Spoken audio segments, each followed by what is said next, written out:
Roberto Di Meglio, hopefully I got that correct, from Ares Games is going to talk a little bit about two of their big titles. One is a new release this year. The other came out last year. Sales of Glory came out last year. Between the end of the year and early year. Kickstarter bakers got it on the Christmas holidays, while the general distribution for Sales of Glory was in January. Okay. And then you've got Galaxy Defenders too. Defenders has been released in March this year, and now Battle of Five Armies is premiering here at Gen Con. And let's start off with talking about the Battle of Five Armies, which obviously enough does tackle the climactic battle at the end of The Hobbit. Definitely, yes. And let's talk a little bit about that title, because War of the Ring is a huge hit for you, and it has been since you took over the license for it. Yes. So talk about a little bit about the War of the Five Armies. Yeah. Yes, Battle of Five Armies is for us is a very important opportunity, because it's the first time that we extended the War of the Ring from being a game to being a game line. Mm-hmm. The game is based on the mechanic of War of the Ring, so the core mechanics are similar: action dice system, the event system. So anybody who's familiar with playing War of the Ring will immediately feel familiar playing Battle of Five Armies. But at the same time, we wanted it to make it to be a very different game in terms of how it plays, how it feels. So it's a faster playing. A game can run between 1 hour, 1 hour and a half. So it's definitely faster to play than War of the Ring.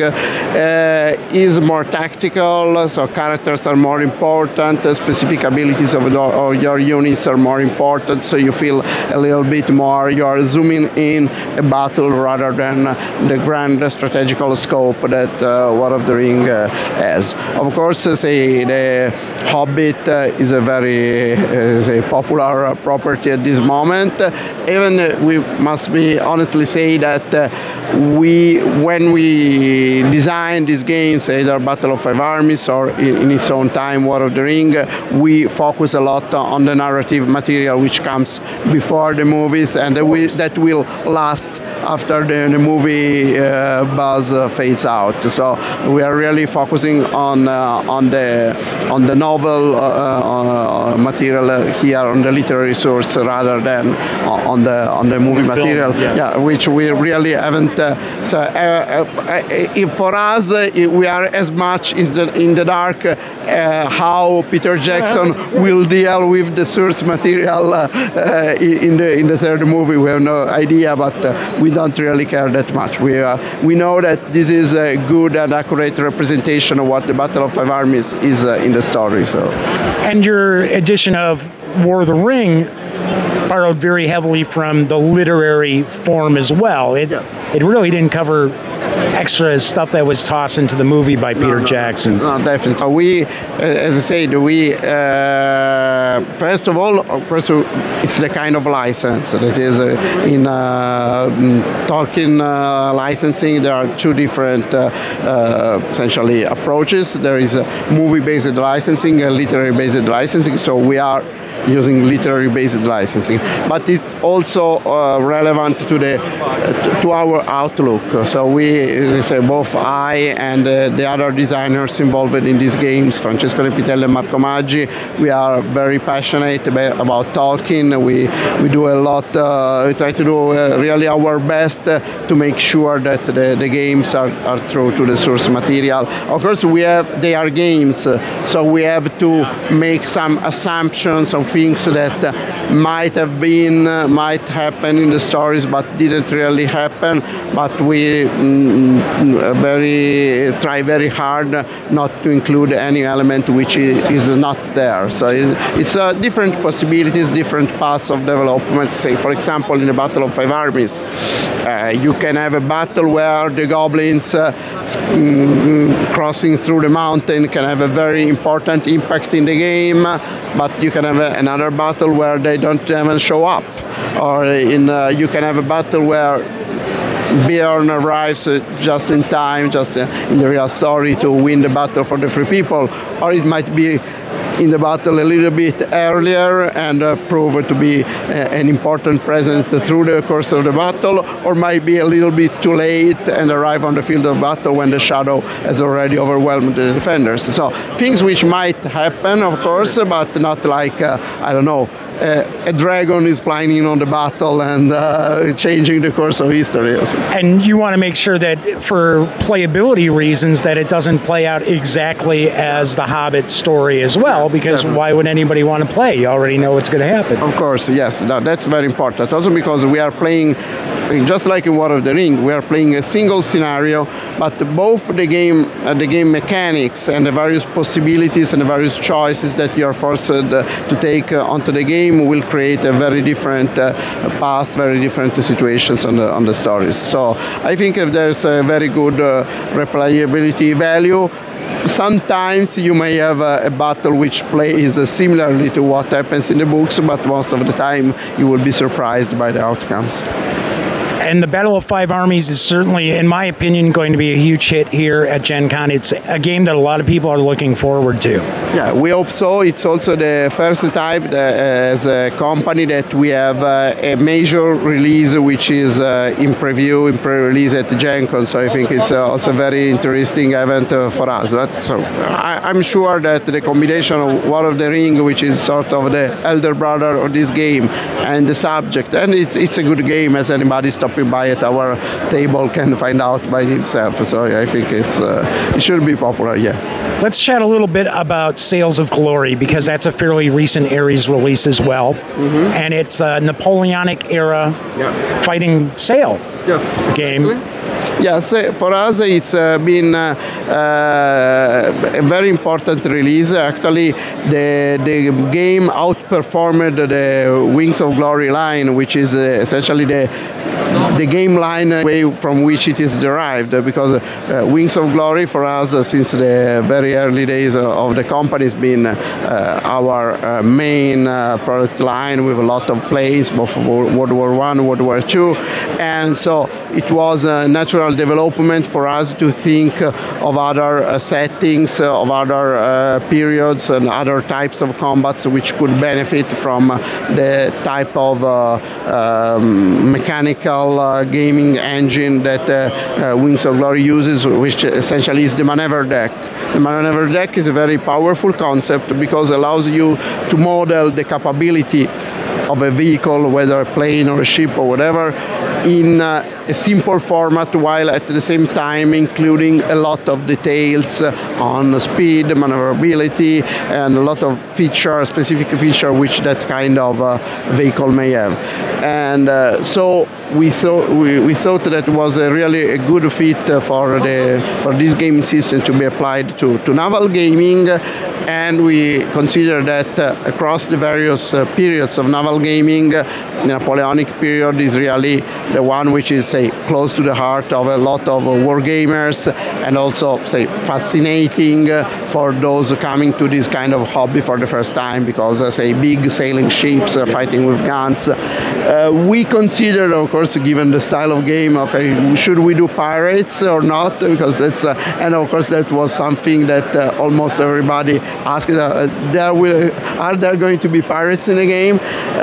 We decided to start with historical gaming because we think that, okay, first of all, we are famous for the Wings of Glory line, which is an historical game. So it was a good fit with our own audience, with our own customers.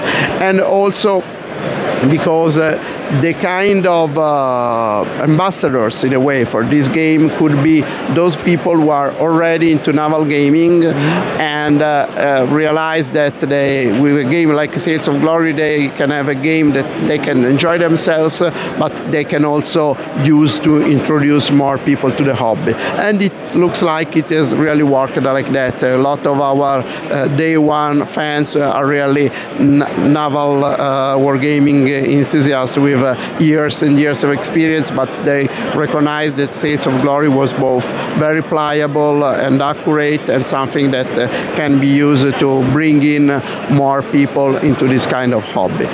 Then, of course, we want to develop this line both in this setting. We already have released the second wave of 12 more ship models also for the Napoleonic Age.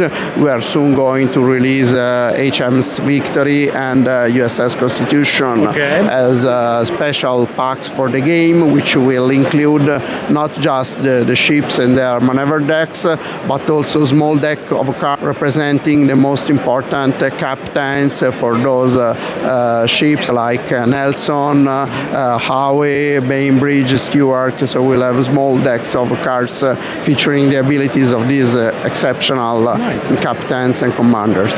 And after that, we will continue to develop the Napoleonic line, but we also want to bring this game, the Saints of Glory game, to more historical period. So, like could be pirates, and even past that in the past. And there are some historical pirates that you could model their ships. I mean, they had some fairly large galleons and so forth. Yes, definitely. We will start with a historical approach to the period. So we will look at historical pirates.